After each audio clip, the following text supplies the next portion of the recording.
This is Ashley. Oh my god! Is that my daughter? Is that my little girl? When I reached Jamaica, no, this guy suddenly decided, no, he doesn't want to sell the house. And I was like, oh, fantastic. Bye. Boom! Fling down the phone. That's right.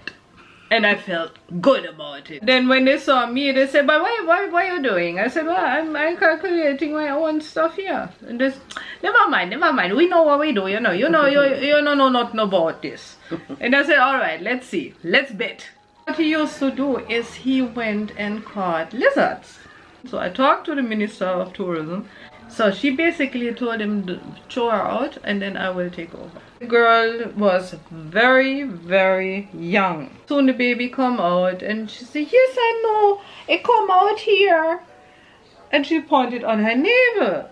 Turned out that with those that he caught and brought back to Germany, he would pay the entire vacation.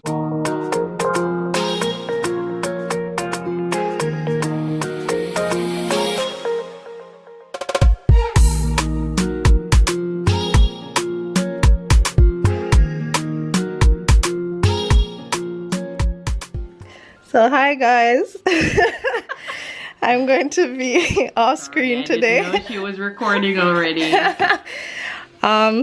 Wait, official start. Hey my lovelies, welcome back to another story time. Wanna know mommy? And today we have a guest. We have my beautiful sister here, pretty eyes, her Mayumi. And yeah, I will be off screen today because you know my sister has children and they need to be tended to, so she's going to just take over for me because on her requests are on one of these videos, so that is what I'm doing for you right now. And since she's the one of the main characters in these stories right now anyways, cause me not exist yet, you know, me not born yet. So so you know, today mommy and my sister will take over, so enjoy guys. I'll see you later. Bye. Disclaimer. The stories that I'm going to tell in this series are my experience, my truth, and my point of view over the past 38 years that I have been in Jamaica. And it's in no way intended to slander any person, the culture of Jamaica, or the island as a whole. Hello Mel's lovelies, back again with our little stories. I don't have to say nothing to us, so here we are right now. Melody did it all. Yeah. So last time we stopped the story that I got a phone call. I was still in Germany. I got a phone call, and when I picked up the phone, she was actually right by my side. At the time she was about 1.5 to 2. And so I picked up the phone and hello, and then it's like, yeah, this is Ashley. And it's like, okay. And then Mayumi made some noise beside me, like mommy, like something like with her fine little girl voice. And right, like pay me attention. And I was so shocked to hear his voice on the phone, and he was like on the other end now, oh my god, is that my daughter? Is that my little girl? And he literally started to bawl. And I just I froze. I was suddenly ice cold, and I said into the phone, I said, you know what, you never pay us no attention now for the longest time. That was like about what now, almost 3 years after he left. Come on. So I said, you'd never pay us no attention. Bye. Boom, fling down the phone. That's right. And I felt good about it, and I said, well, if he wants something, him can call back, or if it's something important, him can call back. Exactly. Never call back ever. So I'm not important. exactly, because at first him started bawling on the phone, and then when it come to it, he couldn't even persist or something. No. So that was that story. So for the ones who thought I would get back together with my husband, sorry, nothing like that happened. And it will not happen neither, I can tell you that much already. Although he will appear sometime later. So that was one of the last things that happened while I was in Germany. And we got ready to go back to Jamaica. We spent about a year in Germany. And the interesting part there was too, when I first enrolled the boys in school, because of course they were at the age, the teacher of one of the boys, she looked at I had to put in an application and I had to show what my profession was or something, you know. So at that time when I enrolled them, I was still on welfare, little after I started to work as a teacher again. But at that time, and then she saw that, and right away she was like, really grumpy and really unfriendly. It's like, oh, judging right away. Oh, this woman, she can't be good. She's alone with her boys. She's living off welfare. The children are probably not but problem children. Like that, she did behave the whole time. Very judgmental. Very judgmental. Extremely judgmental. So when we left, shortly before we left, I went to the school again. I attended all the parent-teachers meetings and stuff like that. She was neutral towards me those times. But before we left, because I was kind of puzzled, I was not so sure if to move back to Jamaica would be really a good thing for the boys' schooling. Because the schools here are extremely different from Europe, of course. Not that I say they are bad, but there are certain things missing in Jamaican schools. For example, to teach children how to think by themselves. What they do, they learn by heart. They have to repeat, and repetition is enough here. And in my eyes, it was thinking. Yeah, no critical, no abstract thinking, nothing concerning like even getting into a little art or music or whatever. And I was concerned about that aspect of it. So I decided I'm going to that teacher, because anyhow I had to take the children out of school again. And I started to talk to her, and I told her, I said, oh yeah, well, after careful consideration, we decided to go back to Jamaica. And if she thinks that it would be bad for the children, school-wise. And suddenly the same woman looked at me, oh, your boys are so nice. They are so beautiful and so well behaved, and it is such a pity that you want to take them out of school. And I was like, wait a minute, is that the same person that talked to me 1 year ago? It's like, okay.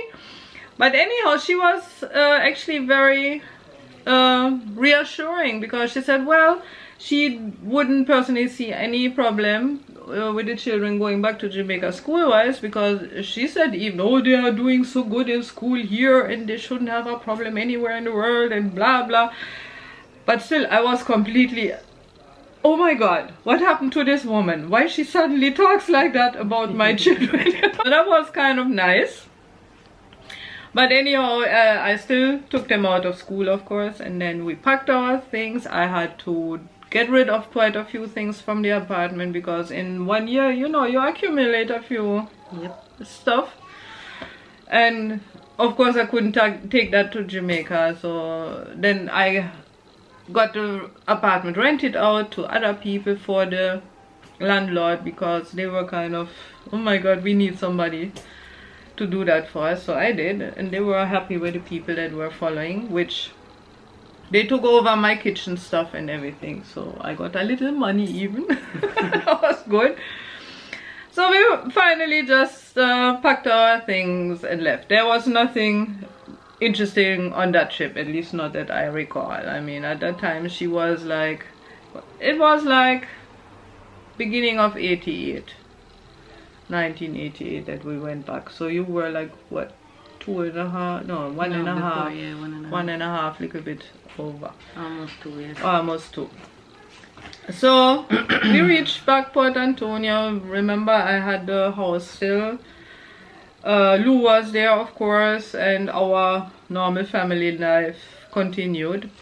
What had happened in Germany though before, Lou did tell me that the neighbors that were across us, up on the hill a bit, they wanted to sell their house. And the price was reasonable as far as I was concerned, but I didn't have the money. So one of the friends that, I told that story already from before that, one of the friends we had was in love with Jamaica, and he was well off, and he decided to give me some money now to buy this house, and then we would make it transform it into a guest house. Yeah. When I reached Jamaica, now this guy suddenly decided, no, he doesn't want to sell the house. And I was like, oh, fantastic. Now I'm back here. I don't have the restaurant anymore. I don't have this house now to take care of and start a business with. What to do? But, well, I kind of took it relaxed, and I tried to start to look around if we could find another project or something that could be set into motion. And as it happened, a few months after, we went to Ferry Hill, Winifred Beach, which is a well-known beach in Port Antonio. And actually the story about it is that it used to be private property.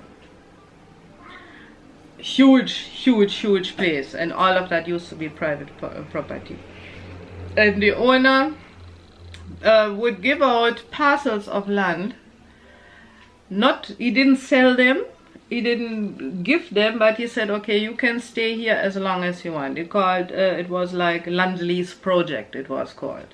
So each of them would get a little piece of paper, no payment, nothing, they would just get it. And we met the guy that, you know, right, that is ours. Right. So it was ours. Well, basically she acknowledged that it's still ours. So one side of that beach, on the right side, there was one piece of property going up the hill. I mean, very nice. And we met the guy who had the piece of paper for that, and he agreed to kind of sell it. I mean, not sell in the sense, but give over his paper to me if I gave him a little bit of money. And I was like, yes, that's the solution. Finally, we can do something. And of course we did that. He got it was much money. I don't remember how much, but it was very, very reasonable for that kind of business. So he gave us a paper, he got his little money, and then we were there, and it was like, this is ours now. You know, it was so fantastic. Right on the beach as well. Right on the beach. I mean, perfect location for what we wanted to do. I started to plan right away. I said, okay, this down here will be, right down here will be a kitchen house. And then behind it, we would build our own little place where we would live. And then around it, like 3 or 4 guest cottages and we called it a bathhouse.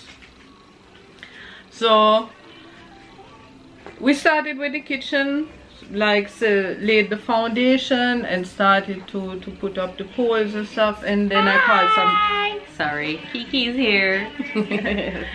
That's the reason why she's not with us so often lately. Exactly. Parenting. So finally got some carpenters too, because of course we couldn't do all the work by ourselves. And then it was so funny because the male population in Jamaica thinks that women can't think. You know, although they should know better, because historically these women here are very intelligent. So we had to calculate how much lumber we would use, and so how much zinc and stuff to do what we wanted to do. So I sat down and started to calculate and so on, and they started to calculate. And then when they saw me, they said, but what are you doing? I said, well, I'm calculating my own stuff here. And they said, never mind, we know what we do, you know know nothing about this. And I said, all right, let's see, let's bet. Another bet. Let's bet. You write down what you have, me write down what me have, and then we show each other. So finally everybody was finished with the calculation. And we came and then showed our papers, and it was exactly the same. So the guys looked at me like, whoa, you know? And I said, yes, me know. You better remember that, you know. So I got a notch up in their respect. So we started to build the kitchen house, and mind you, I used the money that I got from Germany for all that. I set it in motion. We all got some light poles.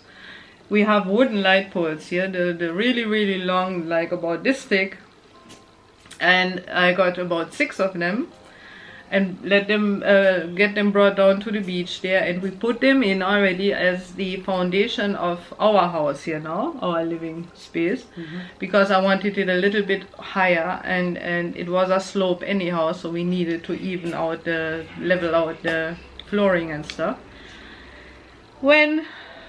So the kitchen house was basically finished. It could be taken already in order, like even start a little bar there or a kitchen or whatever. But I said, well, let's wait. We need electricity and water now. And there were light poles all over the place, so all I had to do basically is apply for water and electricity.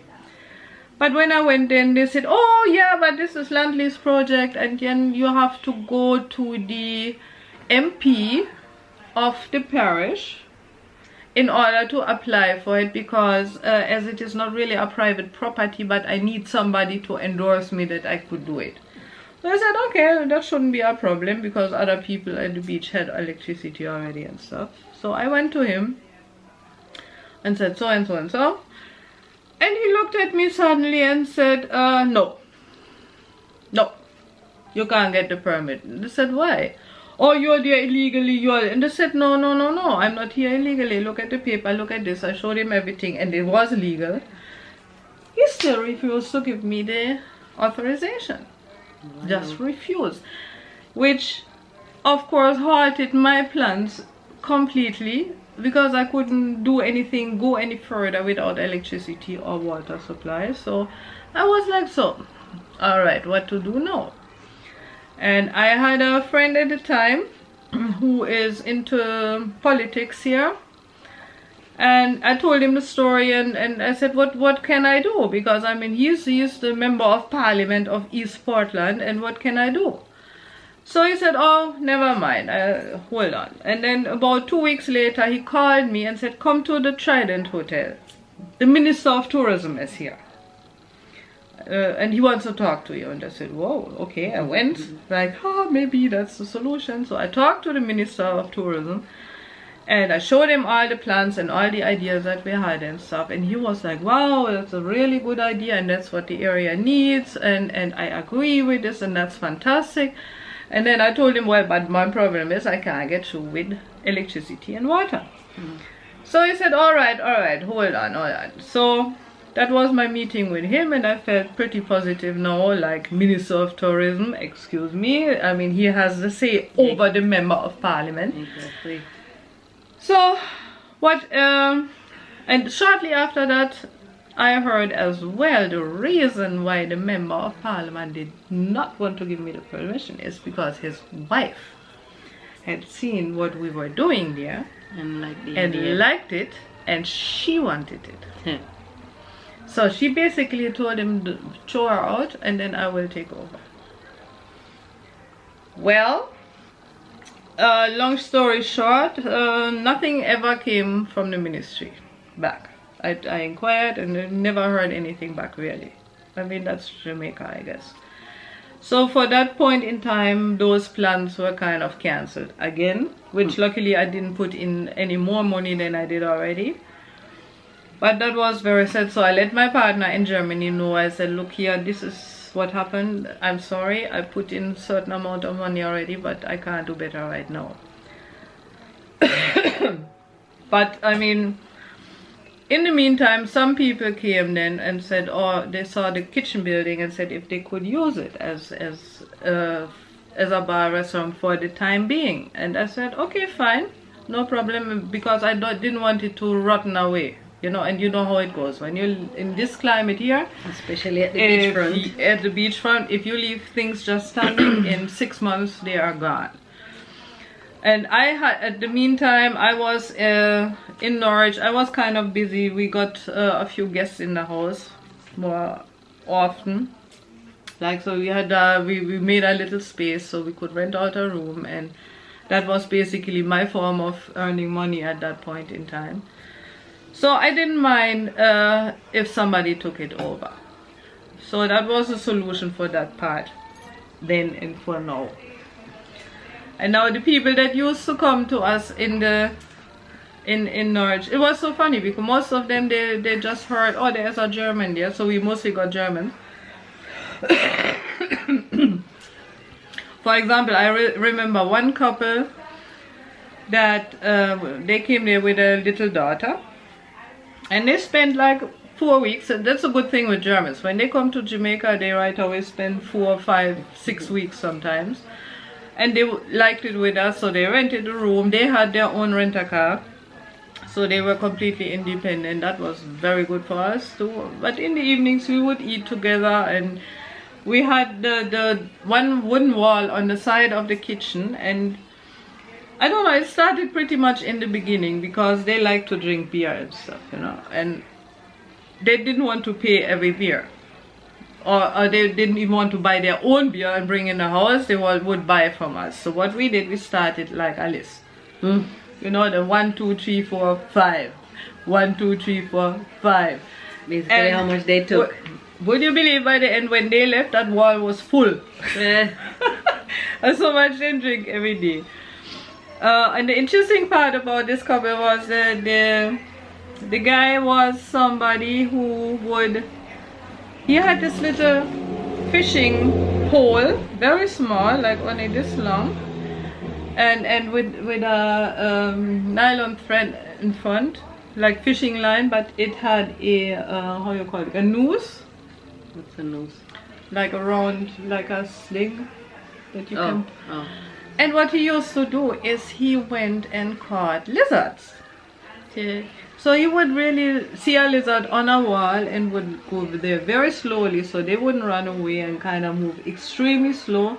And then with this little fishing rod and this sling, he would catch them. And he literally caught a lot of them. I remember doing that with coconut leaf. Yeah, Make it out of the coconut leaf, you tear off the leaf part and use the center. Yeah. And did the same thing and catch lizards. Right, and that's what he did. And what he did then, he put them in little fabric. Well, first, until he left, he had them in some boxes and some stuff and fed them and stuff like that. And when I say he caught lizard, I mean he caught about like 30, 40 of them. You know, and then when they left, he put them in a little fabric sachet, like, and put them in the suitcase, like in the middle of the clothes, you know. And I said, but aren't they going to suffocate, or aren't they on the flight? Aren't they going to?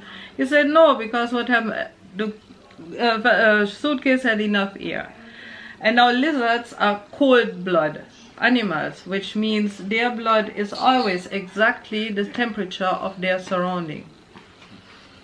So if you have 30 degrees outside, they are 30 degrees. If you have 15 degrees, they will be 15 degrees. And what happened now in the airplane, you know, it's getting very cold where the luggage is. So basically that meant they would go into hibernation. They would just be like a few degrees above zero, which would keep them alive, but they would basically sleep through the entire process. And then when he reached home, then slowly they would get back the temperature and get alive again. And that's how he brought them over. And then he told me, you know, he could make so much money with that in Germany. Baby's crying. Mela. So later on I found out, while he was there, I asked him how much he would sell them for. And it turned out that with those that he caught and brought back to Germany, he would pay the entire vacation. I mean, I'm talking about flight for 3 people, staying with us, rent a car, whatever else the expenses they had would be covered just by those lizards. Wow. Yeah, I mean nowadays it's forbidden, yeah, but at that time you could still do it. It was not illegal, but now it would be illegal. But my God, I was like, so much money. And he said, you wouldn't believe what people in Europe pay for those lizards. and then they would of course get into a terrarium and just be there. So that was an interesting part. Oh, and one evening, his wife's name was same like mine, Sabina. So we were two Sabinas. Hey. Our cousin. And we came home. I don't even know where we were. It was a non-moon night. No moon whatsoever. Pitch dark.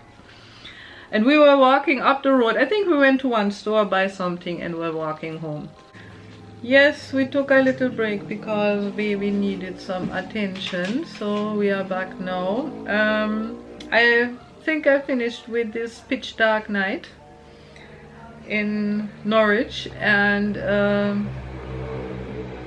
my guest Zabina, same name like mine, and me, we were walking up the road, and what happened is we looked behind us and saw these two red points behind us, reddish, like fiery points, and we said, oh look, there's some how you call them, fireflies right behind us. Isn't that nice? And then we just went on and chatting, and suddenly two men passed by us from behind, like walked behind us faster than we, like whoosh, and both of them were smoking. And that was the fireflies that we saw. We were like, whoa! Believe you me, it was that dark. We couldn't see anybody come. We were not aware there were two people behind us walking. Really, really dark night. That was one story. And then after some time, we were the only people having a car in the direct neighborhood at that time. I had this old Land Rover Jeep, which was really, oh my god, it was so hard to drive. I mean, you were driving more than 30 miles and your behind was hurting. I was that hard. But it did what it was supposed to do, carry us wherever we wanted to go, and the children liked it, so that's what we had. But seeing that we were basically the only people with a car at that time, one night somebody knocked at our door and woke us up and said, oh, my daughter is having a baby and she need to reach the hospital. Would you please carry her? And I said, of course. And then I put on my clothes and we went up to the car, and the girl was very, very young. When I saw her, I said, oh my god, how old are you? And she said 15. And I said, oh wow, you know.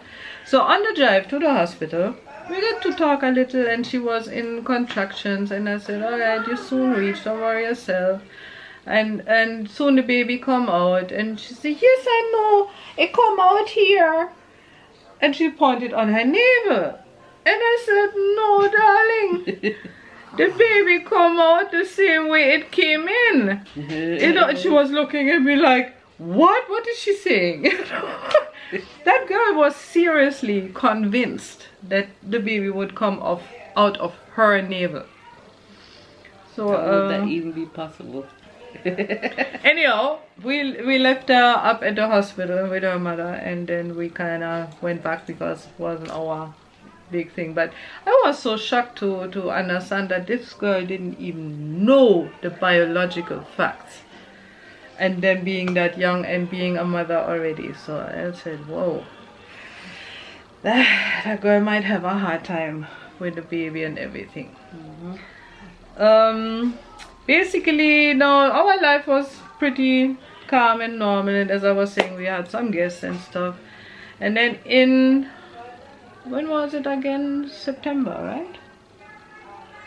A few days. There was two then.